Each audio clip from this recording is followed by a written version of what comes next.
በዛሬው ዕለት ማለትም በዕለተ ሰኞ ቀን ግንቦት 25 2017 ዓመተ ምህረትም ጀግና ፋኖውን ከጀርባ ሆኖ የመተው ቅጥረኛ ባንዳም በቁጥጥር ስር ስለመዋሉ መረጃዎች ተሰምተዋል። ከቃሌም ወደ በቆሎ ማነቂያ ይጓዝ በነበረ የጠላት ኃይል ላይ በተፈጸመ የደፈጣ ጥቃት በርካታ ወታደሮች ሞትና ቁስለኛ መደረጋቸውም ተሰምተዋል። ተጨማሪ ይዘናል። በባህር ዳር ከተማ የጸጥታ ስምሪት ኃላፊው ባልታወቁ ኃይሎች መቀንደሹም ተሰምቷል። በአማራ ፋኖ ብሔራዊ ኃይል በሸዋ ቀጠና ከሰም ክፍለ ጦር ተስፋ ብርጌድም በትላንትናው ዕለት የእስክንድር ነጋን ጦር ብትንትን እንዳወጣው መረጃዎችም ተሰምተዋል። ከዚህ ጋር በተገናኘ ተጨማሪ መረጃዎችንም ታደምጣላቸው። ሰላምና ጤና ይስጥልኝ የተከበራችሁና የተወደዳችሁ የሳሚ ዴይሊ የዩቲዩብ ቻናል አድማጭ ተመልካቾቻችን በመረጃ ሰዓቴ እነዚህና ሌሎች መሰል መረጃዎችን ታደምጣላችሁ። አብራችሁ ቆየው። ወደ መረጃዎችም አለፍኩኝ። በቀዳሚነትም መደመጥ ያለበትን መረጃን በማስደመጥ መጀመራለሁ። አብራችሁ እንድትቆዩ ደግሞ በድጋሜ ጋበዝኩኝም። ነፍሰ በገዳዩ በቁጥጥር ስር መዋሉ ተሰማም። ለመረጃ ምንጮቻችን ባንዳ አለፈ መልኩ የሚባል ሰው በባሶ ሊበን ወረዳ የዞን በል ጫራ ቀበሌ ተወላጅ ሲሆን በታህሳስ ወር ውስጥም ማለትም ከዛሬ 6 ወር በፊት ፋኖ መላክ ማሞን ገሎ ተሰውሮ የነበረ ሲሆንም ታዲያ በትላንትናው ዕለት ማለትም በዕለተ እሁድ ቀን ግንቦት 24 ወደ ጠላት ሊቀላቀል ሲል በአስደናቂ ክትትል በጀግናው በአብርጃት ብርጌድ አባላት ቁጥጥር ስር ስለመዋሉ መረጃዎች ተሰምተዋል። ከቃሌም ወደ በቆሎ ማነቂያ ይጓዝ በነበረ የጠላት ኃይል ላይ በተፈጸመ ደፈጣ ጥቃት በርካታ ወታደሮች ሞትና ቁስለኛ ተደረጉ። ደፈጣ ጥቃቱ የተፈጸመው በቃሌምና በቆሎ ማነቂያ መካከል ልዩ ስሙ ቅራር አምባ ተብሎ በሚጠራው አካባቢ ላይ ሲሆንም የአገዛዙ ኃይልም ሞትና ቁስለኛ ወታደሮቹን ያነሰው የዘው 23 ሽፋን በመስጠት ነው ሲሉም የመረጃ ምንጮች ከወሎ ቀጠና መረጃውን አካፍለውናል።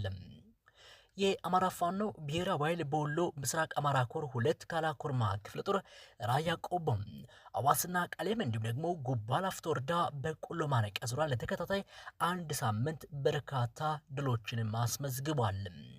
በተለይ ደግሞ ከግንቦት 17 ቀን እስከ ትላንትናው ዕለት ጀምሮ ለተከታታይ ቀናቶች ባደረጉት ልዩ ተጋድለው ዛሬም ቀጥሎ ከቃሌም ወደ በቆሎ ማነቂያ ይጓዝ በነበረ የጠላት ኃይል ላይ ድባቅ ተመቷል የተባለው እንደ መረጃ ምንጮቻችን ገለጻ ምሽግ ለቆ መሃል የገባው የጠላት ኃይልም በበርካታ ቦታዎች እየተመታ ሲሆን ዞበላምባ ክፍለ ጦር ከራያ ቆቦ አረፋ ጊዮርጊስ እስከ አርበትና ተኩሪ ዙሪያም ከባድ ትንቅንቆችን በማድረግ በርካታ የጠላት ጦርም ተመቷል።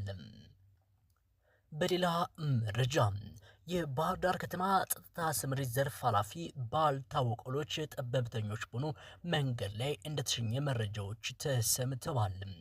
ለመረጃ ምንጮቻችን ገለጻ በተለይ ደግሞ የአድማ ብተና ሻለቃ መሪው ኮማንዶርን ጨምሮ የ303ኛ ኮር ከፍተኛ አመራር ከምሽት 1 ሰዓት 4 ሰዓት በተደረገው ውጊያ ተደምስሰዋል።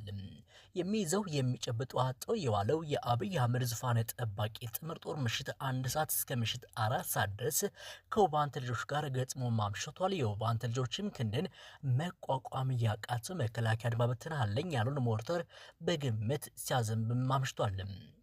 የአማራ ፋኖ ብሔራዊ ኃይል በጎንደር ቀጠና የሜጀር ጀነራል ውባንተ አባትም ተወርዋሪ ክፍለ ጦር ባድርገው ልዩ የማጥቃት ውጊያ የጠላትን ጦር ድባቅ መትቷል። አገዛዙ ቀድሞም ቁስለኛ ይዞ መውጣት አልቻለም እንደተባለው እንደ መረጃ ምንጮቻችን በርካቶችም ስለማሸለባቸው የመረጃ ምንጮቻችን ያካፍሉን መረጃም አመላክቷል። በማስከተል ሌላኛውን መረጃን በማስደመጥ የሚቀጥል ሲሆን የአማራ ፋኖ ብሔራዊ ኃይል የቀይታ ይፍታዊ ንጉሴ 6ኛ ክፍለ ጦር በርካታ ጀብዶችንም እየፈጸመ ይገኛል። የመከላከያ ሰራዊት በትላንትናው ዕለት በተለምዶ የጥፋት ተግባሩን ንጹሃን ሲረሽን ውሏል። ዝርፊያ ዕለታዊ ተግባር ያደረገው የብልጽግና ቡድን ወራሪ ስብስብ የቀበሌውን ማህበረሰብ በተለይም ደግሞ የጎፍ ጭማን 2ኛ ደረጃ ትምህርት ቤትን ለማጠር ቆርጦ የባህር ዛፍ እንጨት ዘርፎ ወስዷል። በተጨማሪም በርካታ ግለሰቦችን ጭምር ማገቱን የመረጃ ምንጮቻችን ያካፈሉን መረጃም ያሳያል። የአማራ ፋኖ ብሔራዊ ኃይል በሸዋ ቅጥና ከሰም ክፍለ ጦር ተስፋ ብርጌድ በትናንትናው ዕለት ከጠላት ጋር ሲፋለም ውሎ አድሯል። በአማራ ህዝብ ላይ ወረራና ዝርፊያ የዕለት ተዕለት ስራ አድርጎ የተንቀሳቀሰው የኦሮሞ ወታደር በትናንትናው ዕለት በተስፋ ብርጌድ ውስጥ በሚገኙ በርካታ ቀጠናዎች ውጊያ የከፈተ ቢሆንም በክንደ ብርቶቹ ከፍተኛ ተጋድሎ የአገዛዙ ጦርም ከፍተኛ ኪሳራን ተከናንቧል። በመሆኑም ጎርጎር፣ ድሬ፣ አቡሎሾር፣ አቦረጎርድ በተደረገ ውጊያ አንድነት ቋቋ፣ ጅራፍና አንድ ደግሞ ሻለቃ አንድ ሻምበል 3 ኮካ ደግሞ 04 ቀበሌ በረገዱ የቃኝ ተላላፊ ጠላት ጦር ውለዋል።